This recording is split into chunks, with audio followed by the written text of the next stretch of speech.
Saudara-saudari dan anak-anak yang terkasih dalam Kristus, dari Novisiat SVD Kuburuteng Manggarai Flores NTT, saya Pastor Freddy Jahadin SVD menyampaikan ucapan selamat jumpa lagi lewat siraman rohani. Hari ini Selasa 22 September 2020. Injil hari ini diambil dari Lukas bab 8 ayat 19 sampai 21. Kita diingatkan supaya menjadi pendengar dan pelaksana sabda Tuhan yang setia dan bertanggung jawab. Marilah kita berdoa memohon penerangan Roh Kudus. Dalam nama Bapa dan Putra dan Roh Kudus. Amin.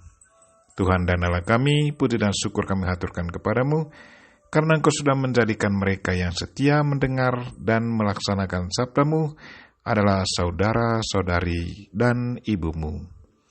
Tuhan, sadarkanlah kami untuk tetap setia mendengarkan sabdamu dan melakukannya dengan penuh tanggung jawab. Tuhan, utuslah Roh Kudus-Mu, terangilah pikiran dan hati kami, agar sabdamu yang akan kami dengar dapat kami pahami dengan baik, dan isi pesan-Mu dapat kami hayati dan amalkan dalam hidup harian kami. Doa ini kami sampaikan dengan perantaran Kristus Tuhan kami. Amin. Tuhan sertamu. Inilah Injil Yesus Kristus menurut Lukas bab 8 ayat 19 sampai 21. Ibu dan saudara-saudara Yesus datang kepadanya, tetapi mereka tidak dapat mencapai dia karena orang banyak. Orang memberitahukan kepadanya, ibumu dan saudara-saudaramu ada di luar dan ingin bertemu dengan engkau. Tetapi ia menjawab mereka, ibuku dan saudara-saudaraku ialah mereka yang mendengarkan firman Allah dan melakukannya.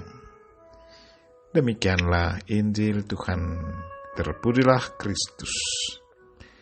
Saudara-saudari dan anak-anak yang terkasih dalam Kristus, tema renungan kita hari ini ialah jadilah pendengar setia dan pelaksana sabda Tuhan dengan penuh tanggung jawab. Lewat Injil hari ini kita mendengar bahwa Yesus dikunjungi oleh ibu dan saudara-saudaranya. Waktu ia diberitahu bahwa ibu dan saudara-saudaranya mau bertemu, ia dengan spontan katakan, ibuku dan saudara-saudaraku ialah mereka yang mendengarkan sabda Allah dan melaksanakannya. Pernyataan Yesus ini bukan bermaksud mau menolak ibu dan saudara-saudaranya, bukan. Tetapi ia mau mendorong para pendengar untuk mendengarkan sabda Tuhan dengan penuh perhatian dan dengan penuh tanggung jawab menjalankannya. Siapa yang mendengarkan sabda Tuhan dengan setia dan penuh perhatian, serta menjalankannya dengan penuh tanggung jawab, maka ia pun akan menjadi saudara atau saudari atau ibu Yesus. Kalau kita merenungkan dengan baik-baik apa pesan di balik pernyataan Yesus ini, sebenarnya ia memperkenalkan siapakah ibunya dan saudara-saudaranya. Ibunya adalah seorang yang sangat setia pada sabda Allah. Ia selalu utamakan kehendak Tuhan dalam hidupnya. Apapun kesulitan yang dialaminya, ia selalu menerimanya dengan penuh iman. Demikian pun saudara-saudaranya. Mereka bukanlah saudara-saudara kandung, tetapi saudara sepupu. Mereka selalu setia mendengar dan menjalankan perintah Tuhan. Saudara-saudariku dan anak-anak yang terkasih, kita semua yang sudah dibaptis dalam nama Allah Tritunggal Maha Kudus adalah saudara-saudari Yesus Kristus. Pertanyaan untuk kita, apakah kita selalu bersyukur dan berterima kasih karena kita sudah menjadi saudara-saudari Yesus Kristus? Apakah artinya menjadi saudara-saudari Kristus? Apakah kita sungguh mengenal Dia? Apakah kita sungguh mencintai Dia? Apakah kita mendengarkan Dia dengan penuh perhatian dan menjalankan apa yang sudah diajarkannya dengan penuh tanggung jawab?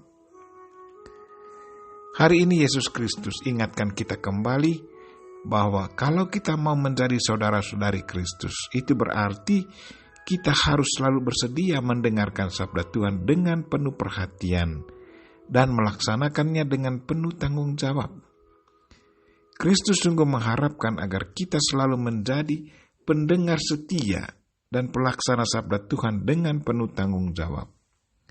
Marilah saudara-saudari dan anak-anak yang terkasih, kalau orang-orang kudus dan para martir begitu setia mendengarkan sabda Tuhan dan dengan tekun melaksanakan perintah Tuhan dalam hidup harian mereka, maka saya yakin kita pun bisa. Kita sesungguhnya tidak sendirian dalam hidup kita. Roh Kudus, penolong kita, selalu menyertai dan selalu siap menolong kita. Tetapi persoalannya, apakah kita selalu dengan sadar meminta Roh Kudus untuk menolong kita, agar dengan bantuannya kita tekun mendengarkan sabda Tuhan dan dengan penuh tanggung jawab menjalankan perintah dan ajarannya.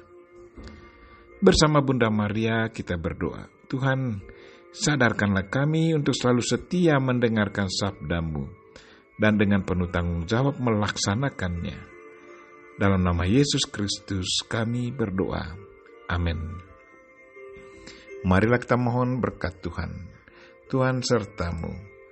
Semoga Allah yang Maha Kuasa dan Maha Kasih melindungi, membimbing, dan memberkati saudara dan orang-orang yang kita doakan pada hari ini, secara khusus mereka-mereka yang lagi sakit, terlebih mereka-mereka yang diserang wabah virus corona. Bapa dan Putra dan Roh Kudus. Amin.